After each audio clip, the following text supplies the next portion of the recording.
السلام عليكم، تحياتي لكل الشرفاء والشريفات داخل الوطن وخارج الوطن، إخوة والأخوات. مدينة ديال رينكون المضيق شمال المغرب، مدينة الأزمة الخانقة والبطالة والمعاناة، مدينة بدون يعني كيف ما كنقولوا بدون ملاعب ديال القرب كما كتعرفوا.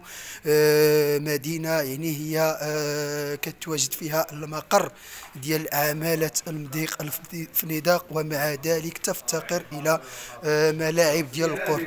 ربي يحفظكم، الله يخليكم. قلت أن المدينة تفتقر إلى الملاعب ديال القرب، يعني وهي فرصة من أجل أن نتساءل يعني ملاعب القرب يعني على قلتها بمدينة ديال رينكون المضيق، سواء التي تتواجد بالأحياء الشعبية أو التي تتواجد داخل المؤسسات التعليمية، هل هي بالمجان أم بالأداء؟ وفيما يخص إذا كانت بالأداء نتكلم على يعني الأثمنة ديالها، هل هي أثمنة مناسبة أم أثمنة جد مرتفعة مقارنة الإخوة والأخوات يعني مع الوضعية ديال الساكنة ديال إقليم ضيق فنيدق، خاصة وأننا كنتكلم على الرياضة والحق ديال ممارسة ديال الرياضة للجميع والمجانية ديال الرياضة، وأن الفلسفة ديال إنشاء ملاعب القرب يعني بالإقليم ولا في المغرب هي من أجل يعني أننا يعني نقضوا الشباب والأطفال والساكنة من الانحراف، يعني وأنها تبتعد على الجريمة وأنها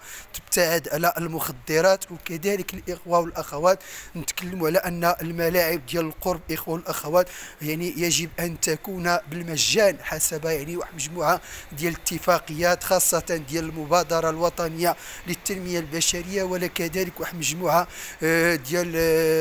ديال كنتكلموا على كناش التحملات. إذن من داخل مدينة ديال رينكون عبد ربي نبي ميسا يطالب بالمزيد يعني من الملاعب ديال القرب هنا بمدينة المضيق، ويعتبر أن عمالة المضيق الفنيدق عمالة فاشلة، وكذلك الجماعة الحضرية بالمضيق جماعة فاشلة معارضة وأغلبية لم تستطيع حتى توفير الوعاء العقاري لواحد مجموعة ديال المرافق العمومية.